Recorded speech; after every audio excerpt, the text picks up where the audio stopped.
morning. Welcome to KAI. My name is Yang Kwan, and I'll be your moderator today. The topic of discussion today is the end of war declaration on the Korean Peninsula. On this very day in 1953, after 3 years of fighting, the combatants of the Korean War signed an armistice agreement, ensuring not only a cessation of hostilities, but also promising a later political conference to peacefully settle the quote-unquote Korea question. But nearly 70 years on, that conference has yet to happen. Amid this limbo, the incumbent South Korean administration has proposed declaring a formal end-of-war declaration to dramatically reduce tensions and jumpstart discussions on inter-Korean negotiations. However, some observers question whether such a measure would have the desired effect at this point in time. To discuss what an end-of-war declaration would mean for the peninsula and the region, KAI is very happy to host two distinguished guests for a discussion on this proposal and its prospective ramifications. We have today Jessica Lee, who is a senior research fellow in the East Asia program at the Quincy Institute. Her research focuses on U.S. foreign policy in the Asia-Pacific with an emphasis on alliances and North Korea. Jessica is also a senior associate fellow at the Asia-Pacific Leadership Network, a term member of the Council on Foreign Relations, among others. Markus Garlauskas is a non-resident senior fellow with the Snowcroft Center for Strategy and Security within the Atlantic Council. He is also an adjunct professor in Georgetown University's Security Studies program. Markus served in the U.S. government for nearly 20 years, a significant portion of which he served in Korea with United Nations Command and U.S. Forces Korea. Welcome to you both, and thank you for being here this morning. Jessica, if I might start with you, the war is in effect over. Open combat ceased in 1953, and North Korea already celebrates the armistice signing as sort of a victory. What is the utility of a formal declaration ending this war? Well, first of all, I want to thank you, Young, and thank Ambassador Kathy Stevens and everyone at KEI for creating this event. I'm also grateful to share this virtual stage with Markus, whose thoughtful commentaries on North Korea I've appreciated as a fellow North Korea watcher, albeit with very different backgrounds. Markus, of course, as you said, comes from the intelligence community and had a stellar kind of experience there, whereas my interest on this issue has had more of a circuitous public-facing path that spans Congress, civic advocacy, and think tanks. You know, in fact, I've spoken with Korean divided families, Korean American divided families, POW/MIA families, and others whose lives, you know, have been changed by this war, by this very unresolved, protracted conflict. And I can see from their eyes, you know, what the status quo does and doesn't do in terms of meeting the needs of these communities that want more information or closure in the part of military families. Throughout my career in Washington, I've come to believe that formally ending the Korean War will require a significant amount of openness to the possibility that over the long term, the Korean Peninsula be not guided by America's desire for dominance and control, but led by democratically elected leaders whose form of government Americans, you know, fought so hard to defend 7 decades ago. The Korean War, of course, is the United States' longest forever war, and I believe that declaring peace with North Korea is a necessary first step in reducing the threat of its nuclear weapons, as well as advancing American interests in a more stable Korean peninsula. I've written about ways that President Biden can leverage the very unconventional diplomacy of his predecessor by declaring the end of hostilities with North Korea within the first 100 days of his administration. Unfortunately, as we know, President Biden has yet to take this step and begin that process of negotiating a peace treaty to formally end this conflict as part of a comprehensive agreement with North Korea. But he still has time to take that bold step if he chooses. You know, critics of this approach and this argument say that even after nearly 70 years of a truce, held together by an armistice agreement signed 68 years ago today, that it's too soon to discuss peace with North Korea. We're not ready. That as long as Pyongyang clinches to its nuclear weapons, the hard work of negotiations and compromise will simply be out of reach. Yet several facts remain. First, a resolution to the Korean War will provide an unequivocally clearer window into North Korea's motives and its threat calculus over the long term, which will advance US interests in the region far more effectively than blindly pursuing military deterrence alone. Simply put, we need to know what North Korea wants and use leverages like economic sanctions to induce cooperation. Secondly, there's bipartisan support for ending the Korean War as part of a broader strategy on North Korea if one looks beyond the small group of mostly hawkish voices in Washington who use this North Korea issue to look tough on national security issues. For example, President Carter in 2017 spoke about how North Koreans want a peace treaty to replace the ceasefire agreement, and that a, quote, commitment to peace by the United States and North Korea is crucial. Former Deputy Secretary under the Trump administration, Steve Biegun, in his final speech in Seoul, noted that it's time to move beyond the 70-year war and hostility on the Korean Peninsula, and that, quote, there is no reason for this conflict to persist any longer, end quote. Indeed, the American people, I think, also want a more rational, more domestic-focused foreign policy, not endless wars or military adventurism. A Pew Research Center survey conducted in February found that just 20% of US adults cited democracy promotion as a top foreign policy objective, putting it at the bottom of a list of 20 foreign policy goals US should pursue. At the top of the list were protecting US jobs and reducing the spread of infectious diseases. Third, and finally, ending the Korean War doesn't mean US troops have to leave South Korea immediately, especially without consultation with Seoul, or done in a way that entices North Korea to exert pressure against South Korea. Indeed, most surveys I've seen show consistently the South Korean public supports the alliance, somewhat in the 90% range, with one important caveat. When asked if they want US troops to remain in South Korea post-unification, the support goes down by almost half. In other words, South Koreans are what Biden administration describes its North Korea policy to be, practical and calibrated. They don't want sudden changes, but they will entertain a less militarized US presence if their security environment improves. So this strikes me as a very rational position.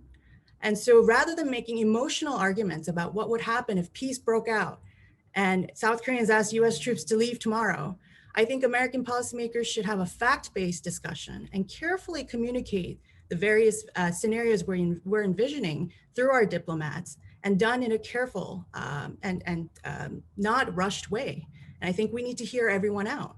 Otherwise, all we're really doing is fanning the partisan fire on this issue and creating anxiety about abandonment among South Koreans. In the interest of time, I'll stop here and look forward to your comments and questions. Thanks.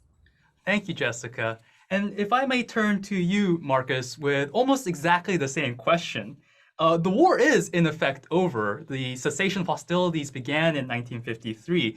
Is Seoul risking anything by making this formal declaration? Young, thanks for this tremendous opportunity to you and your colleagues in KEI. I think what Jessica had to say on this subject that included a lot of reasonable points, right? I think that the fundamental question here is one of weighing, different risks. And I do agree that a fact-based approach is important, that we need to be reasonable and we need to be in some ways cautious, understanding various efforts at peace stretching back to the aftermath of the armistice. They've all been unsuccessful in really establishing a true peace on the peninsula as opposed to just an absence of full-scale war. And I also agree with the premise that deterrence alone is not going to be the answer. The solution to the problems facing the Korean Peninsula today have to be solved with diplomacy, backed, I would argue, though, by deterrence. And I think the initial question that you asked about what are the risks, I think the primary risk is one of misunderstanding. And I think Jessica's comments really hit on this, is that when you start talking about a peace declaration, there can be a confusion about what's really intended and what stage we are in the process. And so the primary risk is really sending the wrong signal and doing it at the wrong time, particularly raising unrealistic expectations, whether those are domestically in South Korea, internationally, or I would argue most importantly, sending the wrong message to Pyongyang. I think a declaration itself, prior to much more groundwork being laid, much more progress, is going to raise a lot of questions without clarifying anything and accept risks without really much advantage. I would argue it's not really necessary to kickstart progress, for example, in North-South reconciliation.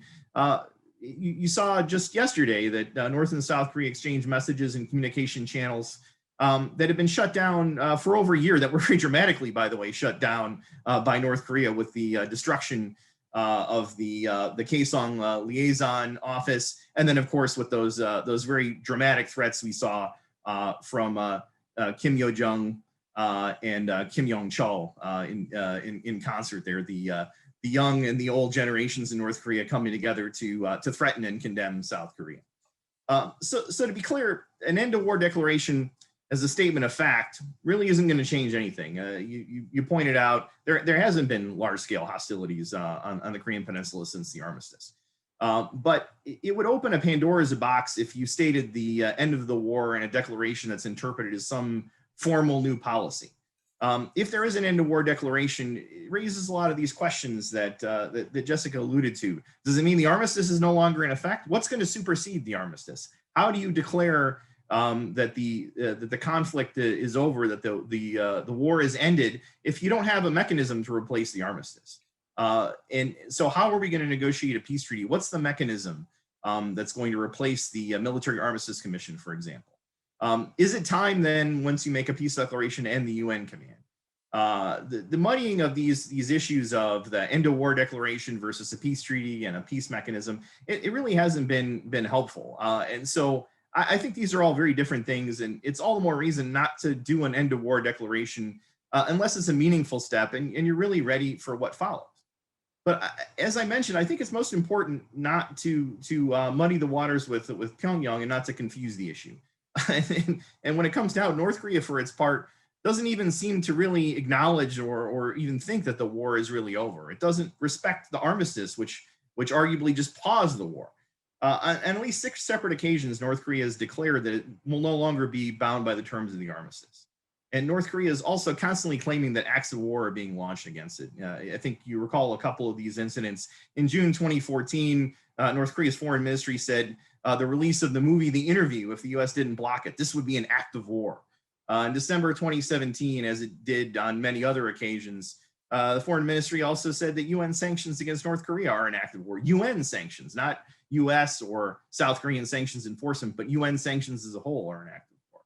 So does that mean if we're going to say there's an end of war declaration, that North Korea is just simply going to counter by saying, well, South Korean and US and even UN actions are really indicative of continued war regardless of any declaration? Does that mean that essentially the North Koreans are going to see this as a hypocritical act? I would think it could send the wrong message to Pyongyang. I think there's another reason it could send the wrong message, is because besides the rhetoric, over and over again, it's been North Korea, not South Korea, not the United States, that seems to act like the war never ended. On dozens of occasions, many of them quite severe, North Korea has violated the armistice by initiating aggression. They've killed and wounded US and South Korean personnel. In the 60s and 70s, it was infiltrating commandos to try and assassinate the South Korean president, to shoot down, they shot down a US aircraft, they murdered American soldiers with axe handles. And then of course, more recently, they launched a torpedo to sink the Cheonan. They fired artillery that killed South Korean Marines and civilians on Yongpyeong-do. And they even infiltrated soldiers into the DMZ to plant mines that maimed 2 South Korean soldiers. And then, of course, I mentioned the incident last summer. So what does it mean then if the targets of North Korean aggression and threats, the targets of the country that is acting like the war is not over, if the US and South Korea, or South Korea and the US in some combination declare an end of war? Isn't the onus here really on North Korea to declare the war is over and act accordingly? How is Pyongyang supposed to interpret an end of war declaration when they constantly say that we're engaging in acts of war and doesn't admit that their aggression is actually the reason why the tensions exist on the peninsula? So the time may come as an end of war declaration being appropriate as part of a larger policy effort. When there's some kind of fundamental change in relations with North Korea, when there's a shift in Pyongyang's stance, when some declaration wouldn't raise false hopes or otherwise send a wrong message to Pyongyang or to anyone else. But the time's not now. I think until that time comes, it'd be wiser to maintain the armistice, to deter North Korean aggression, to seek to make lasting peace possible, and to be open to the opportunities to move forward in engaging North Korea on a practical basis rather than just making declarations and expecting results to follow. And so I think deterrence and engagement in accord have to be the way forward. Thank you, Markus. At this point, I would like to remind audiences that if you're joining by Zoom, please feel free to submit questions to the speakers via the Q&A function. If you're tuning in via YouTube, please send us your question via the chat window. As the audiences prepare their questions, Jessica, if I might use the moderator's privilege to follow up on your statements, you spoke about motive and figuring out what North Korea might want. Markus spoke about that a little bit in his statement as well. But how do you know that a declaration of an end of war might be something that North Korea might reciprocate? Well, I think it's something that we need to explore rather than say that, it's too early. I think, as Markus is saying, that this is not the right time. I disagree with that premise. It is already too late. We should have done this, like, for example, in 1951, the San Francisco Peace Treaty that formally ended the war between Japan and the Allies. The United States appointed, then President Truman appointed John Foster Dulles, who was a Republican with bipartisan connections on the Hill, to advance a peace treaty. And that's, the kind of work, that we need. We need a permanent peace treaty to replace the temporary armistice that was always in place just as a sort of it was supposed to be a placeholder for a more permanent agreement. Keep in mind that the armistice doesn't even involve South Korea. So this is not a perfect document that we should be using to think about the future of the Korean Peninsula. It's a very imperfect and impermanent document and agreement signed some 70 years ago. I also think that, as we think about what does it mean to declare, the Korean War over or end of hostilities with North Korea, as Markus raised, I think, first of all, it means that we then, initiate a process whereby a peace treaty, like I said, is signed and ratified by the U.S. Senate. And then I think we need to think about what long-term institutions are needed to protect peace on the Korean Peninsula. They could include some sort of a no first strike pledge to minimize the need for nuclear weapons. It could include liaison offices in Washington and Pyongyang, a proposal that many support in Washington, lifting of US travel bans on Americans who wish to visit North Korea on humanitarian grounds, regular talks between policymakers, not just military leaders or intelligence officials, but academics, researchers, students between the two countries, and phasing out of the UN command in South Korea, perhaps as a longer term objective. And to create regional architectures that would include North Korea to better coordinate on regional problems like pandemic and climate change. So there's plenty of work to be done. And I think one of the things I worry about is that, even talking about, announcing that US no longer considers North Korea as an adversary is seen as some sort of a concession that US need not make and that North Koreans don't deserve. Again, there are human costs to the status quo that affect Americans. This is not charity. This is not something we do to make North Koreans happy. This is something we do to protect American interests, and it will advance, frankly, Korean Americans like me and so many others in this country who are, permanently affected by the fact that United States and North Korea still don't have any diplomatic and official ways of communicating. So this has led to tragedies and disappointments in terms of folks who want to at least know if their family members in North Korea are alive. And other frustrations that I've mentioned at the top of the event. So I do think that saying, well, let's wait 5-10 more years, may be an argument that perhaps policymakers in abstraction make because it's not an issue that affects them directly. But if you talk to Americans who are directly affected by this war, I would say that they frankly think this should have been done decades ago, and they can't figure out what is stopping the United States, a much more powerful country, to take the steps that are needed to protect our interests in the region. Thank you, Jessica. For the sake of time, I might just move straight to Q&A from the audiences, and I open it up to both you, Markus, and to Jessica. Mark Fitzpatrick from IISS asks, if the US and ROK declared the war over, but otherwise maintained their alliance and US troop presence, would it mean anything for North Korea? Wouldn't they regard it as just a paper declaration without real meaning? Yeah, and this is the very point that concerns me is if we're not actually engaging in a peace declaration as part of a much larger process of negotiation with North Korea, it's going to be seen as meaningless, hypocritical, and it may even undermine trust with North Korea, not help it. I think, and this question of how many years we have to wait, I think it's all about the conditions, right? And unfortunately, the conditions are not right for this to happen, because it's not going to be in any way, I think, viewed in a way that North Korea is really going to see it as serious, because it's not going to be matched by other elements of progress in building peace with North Korea. That'd be my concern. Jessica? Sure. I mean, I think, this issue of, well, what does the end of hostilities really change is something that I've thought about a lot. Certainly, if this is an easy question, we would have solved it by now. So I want to recognize up front that this is exactly the kind of nuanced debate that we need to really figure out what would that step advance? What would be North Korea's next move? And really be deliberate about the process that we're this journey that we're embarking on. That said, I continue to believe that this is an important step in finding closure and ending formally the Korean War. Because the United States still considers North Korea to be a threat, we have a series of sanctions and legislation that are in the books that really, create policies that have had not just effect on the North Korean regime, but on the North Korean people. And it is well documented, the kinds of economic sanctions that have had disproportionate effect on non-combatants and civilians in North Korea. So I do think that these are the types of policies that we need to think about if we were to move forward in a new chapter of bilateral relationship. What would, in the long term, be an ideal scenario on the peninsula? Is it indefinite United States presence, in perpetuity, regardless of what American people think, regardless of what taxpayers think, regardless of what our strategic priorities are, and the fact that we have finite resources?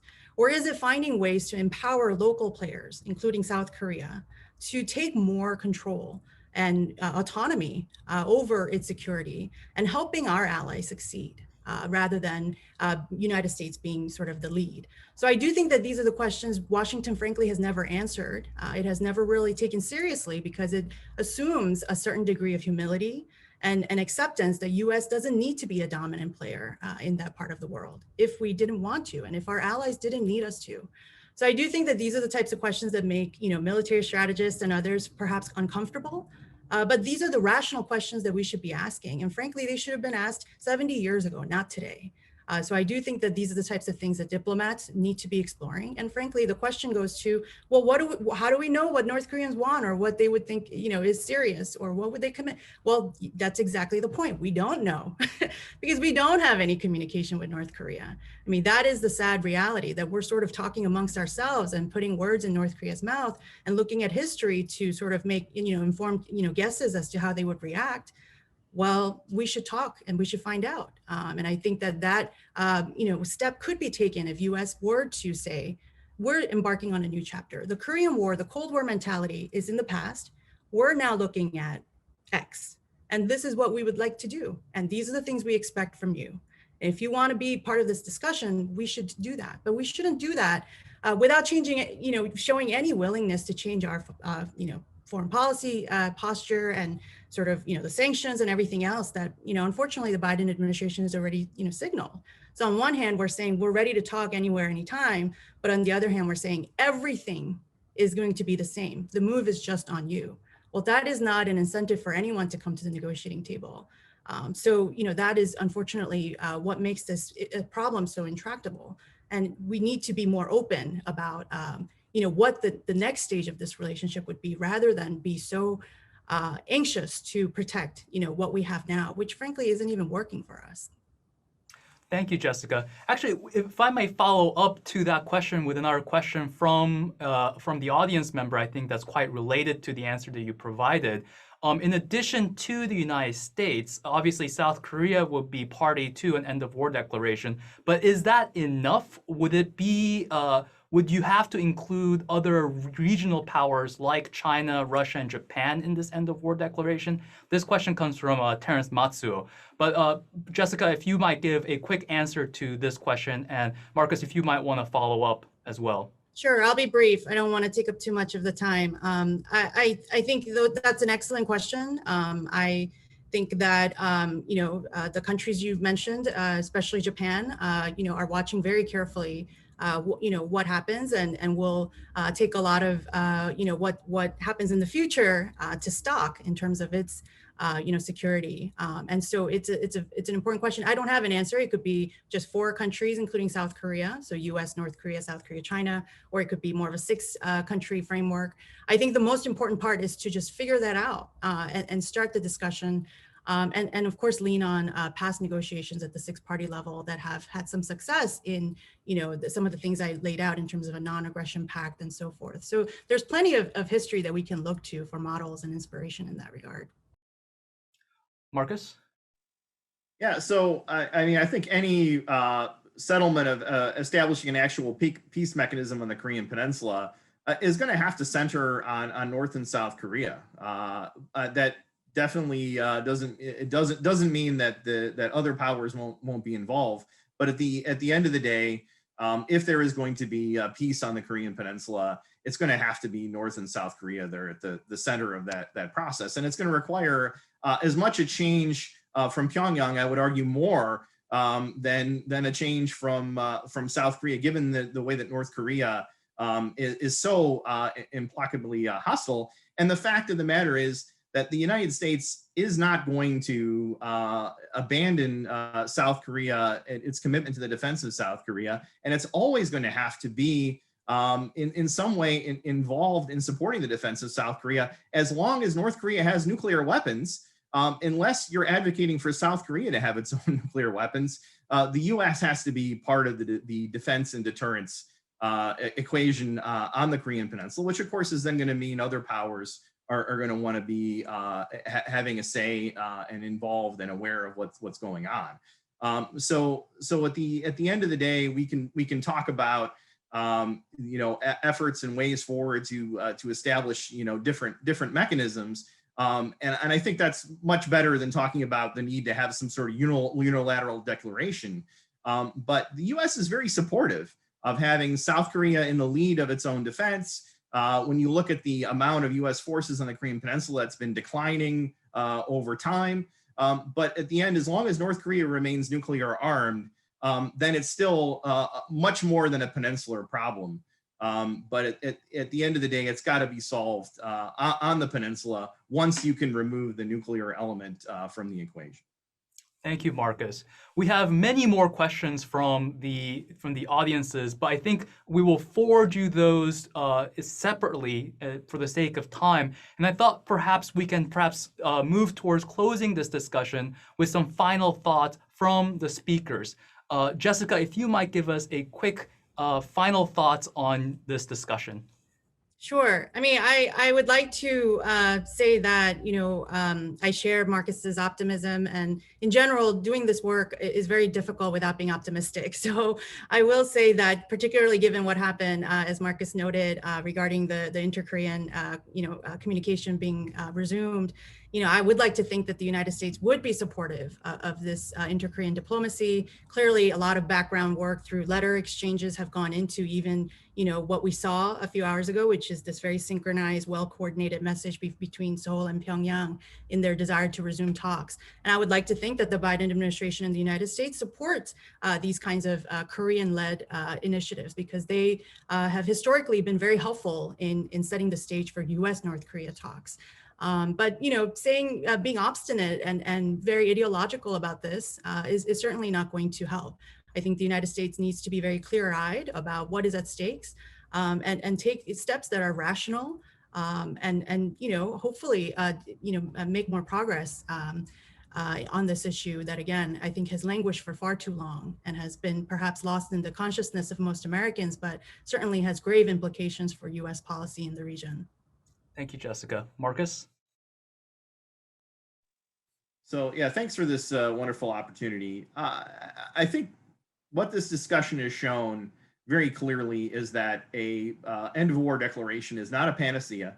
That however it would come into play, it would be as part of a much larger set of policy initiatives, and hopefully as part a much larger amount of progress in terms of a change in North Korea's behavior, a change in the situation on the peninsula, and an end to the continuing nuclear and missile development by North Korea. And so, so again, I don't think a end of war declaration is inherently a bad thing, but I think this discussion makes it very clear whether you're an advocate for doing it sooner or later. It's still got to be in some way tied to a much larger approach that it itself is not going to be a spark or a kickoff, because if there's nothing that comes after, then it could potentially do more harm than good by muddying the waters. And I think that's what I got out of this discussion.